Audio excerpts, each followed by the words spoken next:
जितेंद्र सिंह जी, लोकसभा चुनाव हुए तो इंडी अलायंस मतलब इतने जोरों शोरों से बढ़कर आगे आया कि भाई ये साथ, ये दोस्ती हम नहीं छोड़ेंगे वाला हिसाब किताब नजर आया। लेकिन अब ये चैप्टर क्लोज होता नजर आ रहा है। उधर आपकी पार्टी के अध्यक्ष अखिलेश यादव नाराज होते नजर आते हैं, फिर आप ही की पार्टी के महासचिव ये कह देते हैं कि राहुल गांधी तो गठबंधन के नेता ही नहीं है, और भी कई तरह के बयान। और उसके बाद हरियाणा, महाराष्ट्र उपचुनाव, उसमें भी जो दूरियां हैं वो गठबंधन के बीच बनती नजर आई, बावजूद उसके उसको बार बार ढकने की कोशिश की जा रही है। अरे साहब बताइए ना, क्या अंदर खाने चल रहा है?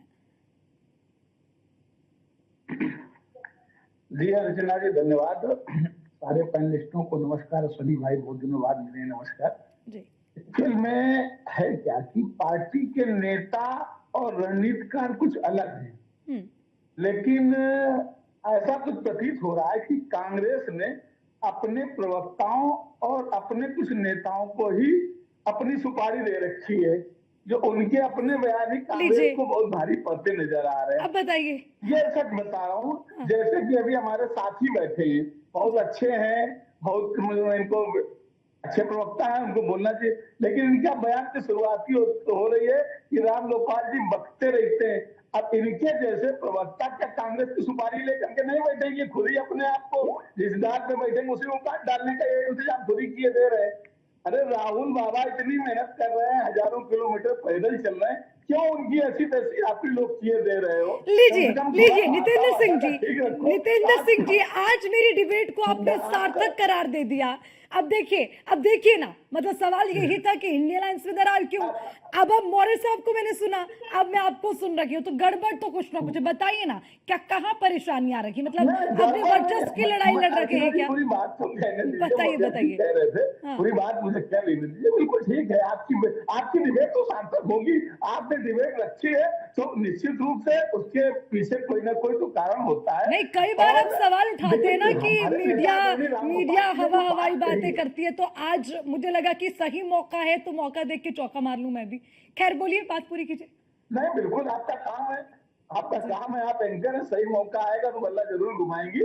और जब चार बर्तन खटकेंगे तो ताली बजाने का मौका लोगों को मिलता है।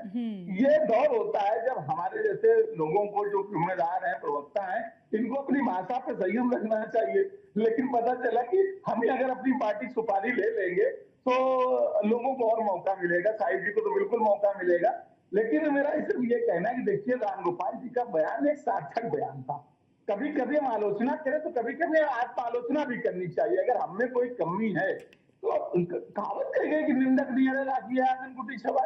कभी हमें कोई कमी है तो हमें उसको आत्मचिंतन करना चाहिए। अभी बहुत समय 2027 के चुनाव में अगर पीछे हमारी कोई गलतियां रह गई हैं, उनसे हमें कुछ सीख लेना चाहिए। तो अगर हरियाणा या महाराष्ट्र का परिणाम देख करके कांग्रेस पार्टी को कुछ सीखने की नसीहत कोई वरिष्ठ नेता, सीनियर नेता देता है तो उसमें कोई गलत बात नहीं।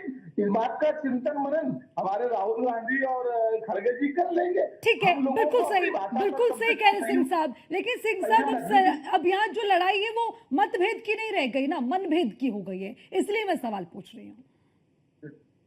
मनभेद है राजनीतिक समाजवादी पार्टी भी, कांग्रेस पार्टी भी है। और ये सच है कि कोई यहाँ साधु संत बनने के लिए राजनीति में नहीं आया है, राजनीति करने आया। राजनीति पे सबका अपना अस्तित्व होता है, सबकी अपनी विचारधारा होती है। हम विचारों के आधार पर समझौता करते हैं कुछ मुद्दों पर। इसका मतलब समर्पण करना नहीं होता है किसी पार्टी के सामने। ऐसे तो एनडीए अलायंस में भी अभी ओम प्रकाश राज बल कह रहे थे कि हम भाजपा के कोई गुलाम थोड़ी ना है। तो इसका मतलब तो अभी संजय, यानी कि आप चाहते हैं आपकी भी मंशा है अखिलेश यादव इंडिया अलायंस को लीड करे। सिंह साहब, आप ये चाहते हैं कि मतलब अखिलेश यादव इंडिया अलायंस को लीड करे, क्योंकि आपने कहा ना कि साधु संत बनने तो नहीं आया, हर कोई पद चाहता है, हर कोई चाहता है कि वो भी मतलब मेन लीड में रहे। अब आप उस बात को कह रहे हैं तो मतलब ये भी बता दीजिए, ऐसा है क्या, ऐसे कोई विचार है? देखिए, यूपी ने तो ये प्रमाणित कर दिया है ना।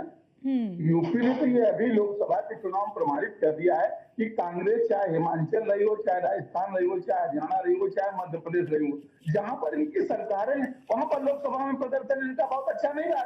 लेकिन समाजवादी पार्टी विपक्ष में होने के बाद भी समाजवादी पार्टी ने लीड करके दिखाया। और यही कारण है कि आज मोदी जी को सरकार चलाने में दिक्कत हो रही है।